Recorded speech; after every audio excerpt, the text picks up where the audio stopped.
Bonjour à tous, bienvenue sur Sega Retro Vieux. Aujourd'hui on s'attaque à un classique, Sega Saturn Shiro. Un jeu qui est sorti uniquement au Japon en fin 98 et qui est l'emblème, je dirais la mascotte publicitaire de la Sega Saturn au Japon. Le jeu, pas très compliqué, hein, même s'il est que en japonais. Et au niveau des options, c'est soft. Hein. C'est plutôt une parodie, hein, je pense, ce jeu. Donc on va tout de suite passer à l'action. Les mini-jeux. 1, 2, 3, yo. Sur le côté, on a les kanji. Avec les mini-jeux. L'acteur qui est là, en fait, il est très connu. Il avait fait Kamen Rider, je crois. Je suis pas certain, une série japonaise. Et malheureusement, j'ai jamais eu l'occasion de le croiser à des conventions au Japon. Mais je pense que ce serait vraiment sympa parce que c'est l'emblème de la Saturn. Et comme vous le savez tous, c'est ma console préférée. Allez, on va tout de suite passer au jeu.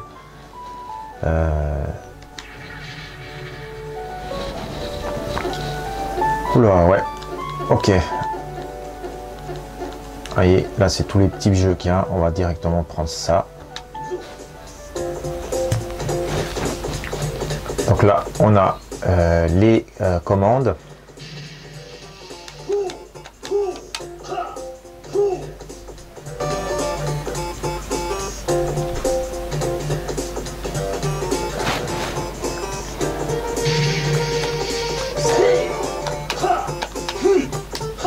Pas très compliqué, c'est une succession de touches hein, qu'il faut faire comme lui.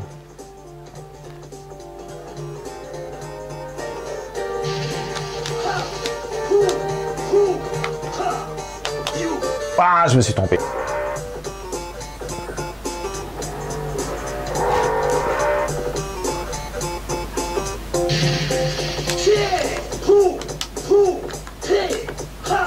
Et voilà. Bon, des petits jeux vraiment, celui-là il est pourri. Hein, on va passer à autre chose, je pense. Hein. Allez,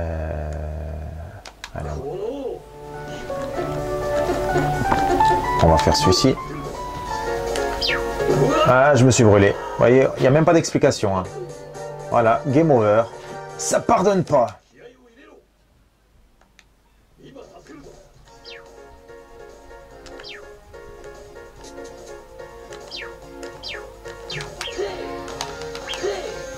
Hop. Le B c'est pour sauter. Encore réussi. Allez. Encore réussi. Encore réussi. Allez, allez. Ah, je me suis brûlé. Damé, damé. On réessaye. Oh, quand même, une petite fois. Non, on va faire autre chose. Vous voyez, c'est vraiment une succession de petits jeux. Il n'y a rien de folichon là derrière. Mais je pense que c'est quand même important de l'avoir. Les petites stats en même temps directement. La belle pub avec.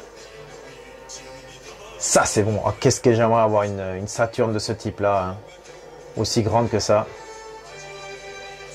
Là, ça en fait. Hein. S'entraîne sur la Saturn. Oh, avec un gros pad. C'est la classe.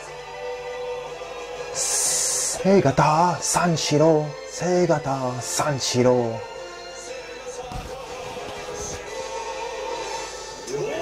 Oula, c'est compliqué.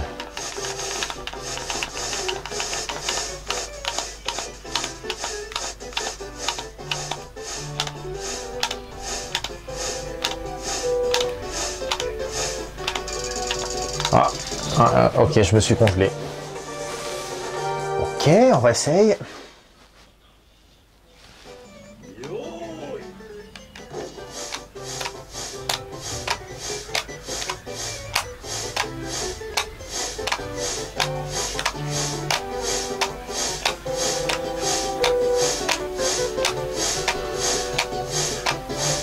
Je vois pas l'intérêt, bon, juste pas peut-être se congeler. Faut aller quand même assez haut pour avoir de l'expérience. Mais pas trop haut, sinon c'est la mort. Et ouais, trop. On réessaye une fois.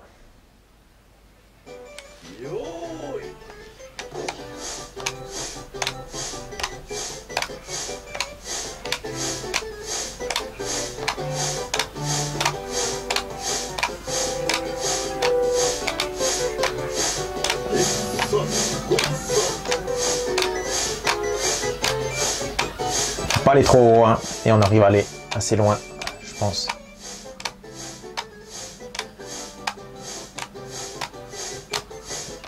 Oui, il est pas mal.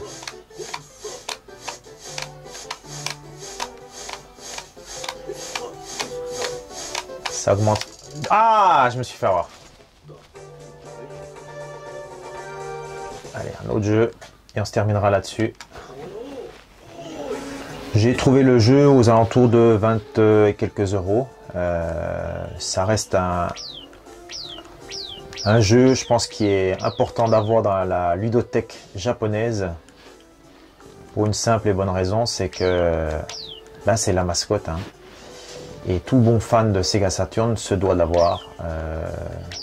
Parce que c'est pas non plus un énorme jeu. Mais je pense que avec ce petit Tetris, ça peut être bien. Ah, il faut qu'on se dépêche là. Allez hop.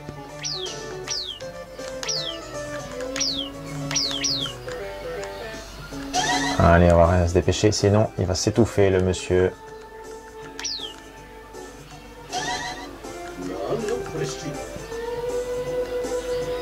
Là, j'ai rien du tout. Donc on va faire comme ça. Vite, vite, vite, vite.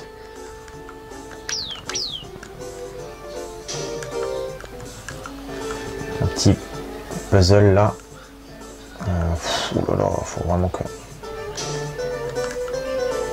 Compliqué là. Hein. Est-ce que je vais réussir à m'en sortir?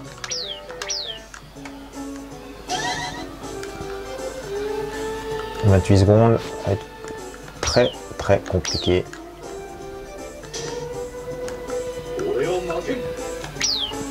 Voilà, c'est mort, là c'est mort de chez mort.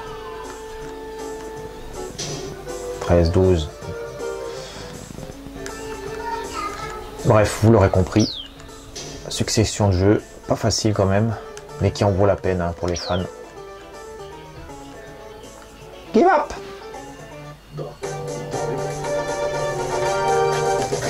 On va laisser tourner comme ça.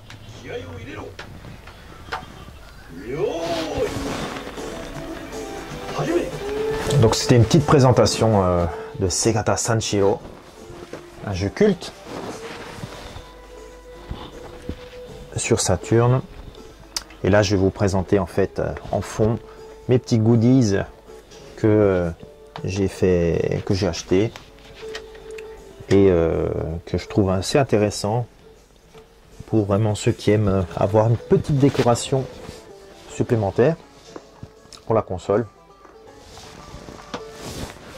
Alors, je vais vous présenter ça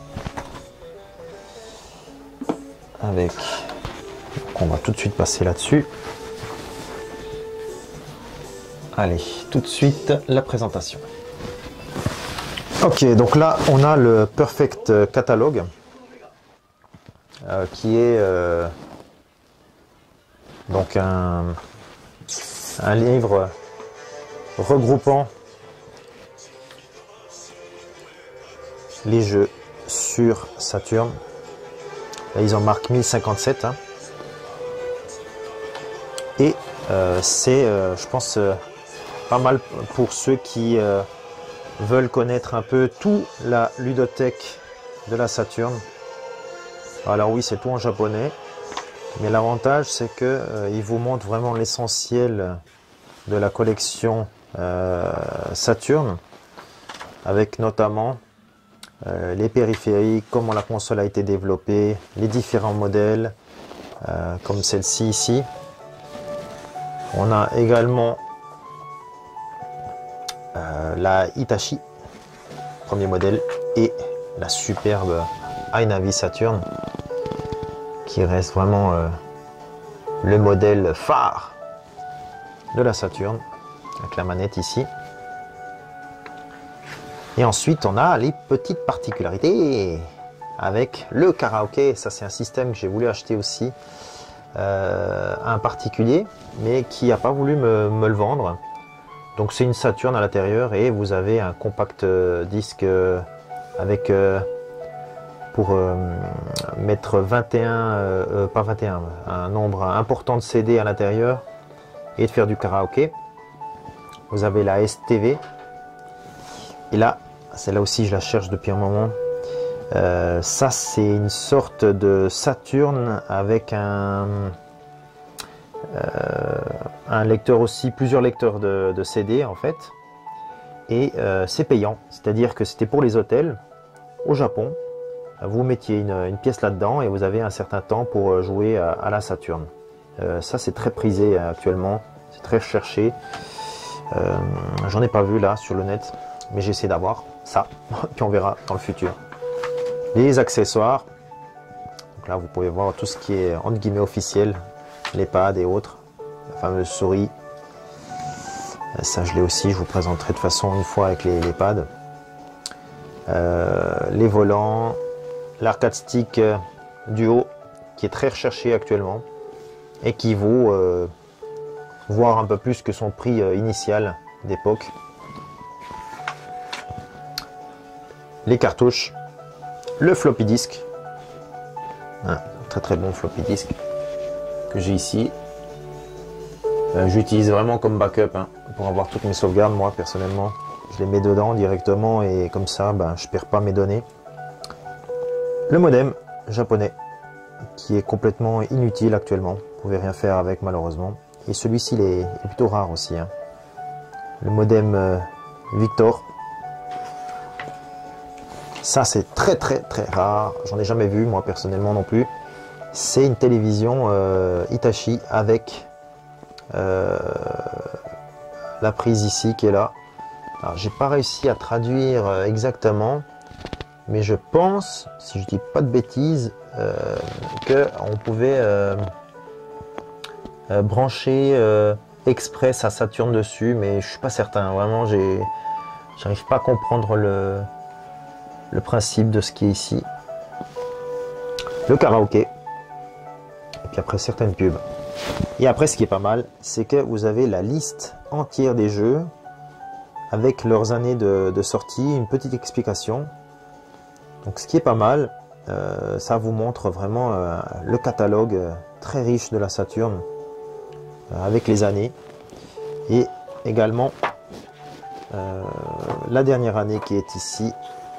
Pour ceux qui ne le savent peut-être pas, on va directement passer là un instant parce que là je tourne avec une seule main vu que en l'an 2000 il y a eu des jeux aussi sur Saturn. Alors pas top Vu ça c'est vraiment un jeu pourri, un jeu qui est moyen qui a été testé ici sur ma console. C'est un des derniers jeux aussi, c'est donc Final Fight Revenge qui utilise la cartouche, mais je sais pas pourquoi. Et Perpetual Collection, je sais pas non plus ce que c'est. Et là, vous avez donc une petite présentation de la Saturn américaine, US, européenne aussi. Et la Samsung Saturn, plutôt rare, que je possède également, juste ici. La voilà. On va terminer avec les goodies. Donc ça, vous pouvez voir là, c'est ma petite iNavi Saturn en version miniature avec l'écran qui peut se plier.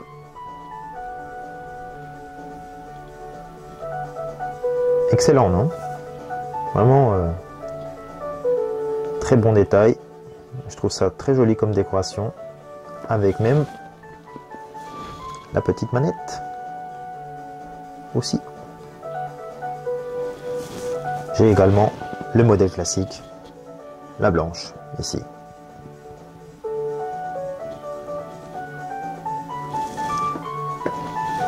Et la petite manette qui est là.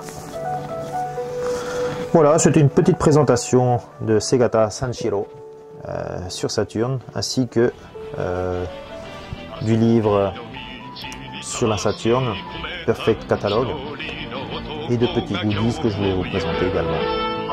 J'espère que ça vous a plu. Et puis ça sera donc la dernière vidéo cette année. Ouais, je sais, c'est triste, il n'y en aura pas d'autres. On se dit à l'année prochaine, hein. Allez, merci d'avoir suivi cette émission.